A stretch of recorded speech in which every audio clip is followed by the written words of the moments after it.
Star Trek II. The Wrath of Khan's story only happens because Starfleet makes a big mistake. Khan Noonien Singh's Ricardo Montalban escape from Ceti Alpha V and rampage with the Genesis device in Star Trek II. The Wrath of Khan only happened because of a big mistake on Starfleet's part. Directed by Nicholas Meyer, Star Trek II is a sequel to Space Seed, the classic Star Trek, the original series episode that introduced Khan. The genetically engineered supervillain stole the planet terraforming Genesis device in Star Trek II, and the U.S. Enterprise, led by Admiral James T. Kirk, William Shatner, stopped him at great cost. Star Trek, the original series Space Seed, ended with Captain Kirk sending Khan and his 70-plus followers to the planet Ceti Alpha V, a rugged world devoid of technology. Khan and his genetically augmented people would need all of their abilities to survive. Kirk and Starfleet evidently never returned to see what became of Khan on Ceti Alpha V, but that isn't the big mistake that ultimately set Khan loose on the galaxy.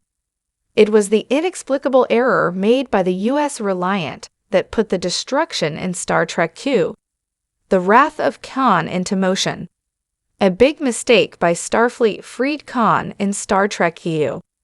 As Khan told the U.S. Reliance Captain Clark Terrell, Paul Winfield, and Commander Pavel Chekhov, Walter Koenig, when they met, "This is Ceti Alpha V."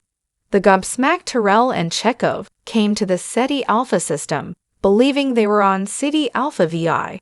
On loan to Dr. Carol Marcus, Bibi Besh, Project Genesis, the U.S. Reliant sought Ceti Alpha VI as a lifeless planet to test the Genesis device's terraforming powers.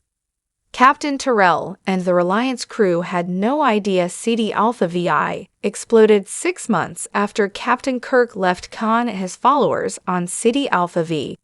However, mixing up Ceti Alpha V and VI is a massive blunder on the part of the U.S. Reliance crew.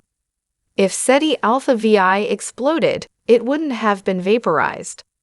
There would have been asteroids and debris, ample evidence of the planet's destruction.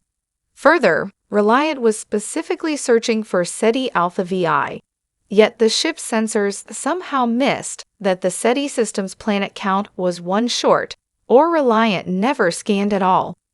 It doesn't truly make sense that Captain Terrell and his Starfleet crew had no clue whatsoever Ceti Alpha VI was destroyed, and they beamed onto the wrong planet, except for Star Trek II needing it as a plot device to set Khan's diabolical mayhem into motion. Star Trek: Lower Decks pointed out Starfleet's big mistake.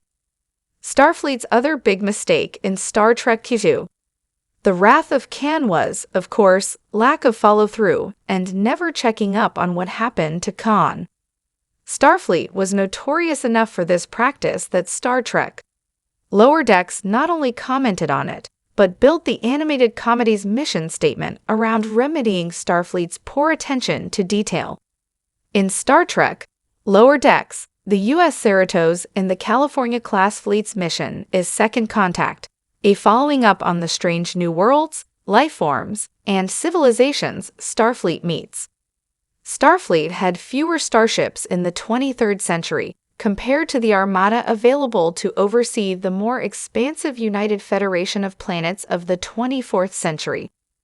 If Starfleet's California class existed in Star Trek's 23rd century, it's likely Khan wouldn't have escaped. Starfleet would have had a ship travel to the Ceti Alpha system and learned that Ceti Alpha VI exploded, shifting Ceti Alpha V's orbit. The torture Khan inflicted on Commander Chekhov and Captain Terrell in Star Trek II. The Wrath of Khan was terrible and regrettable, but the tragedies resulting from Khan's escape could have been avoided if the U.S. Reliant hadn't made a huge mistake in not scanning the Ceti Alpha system properly to begin with.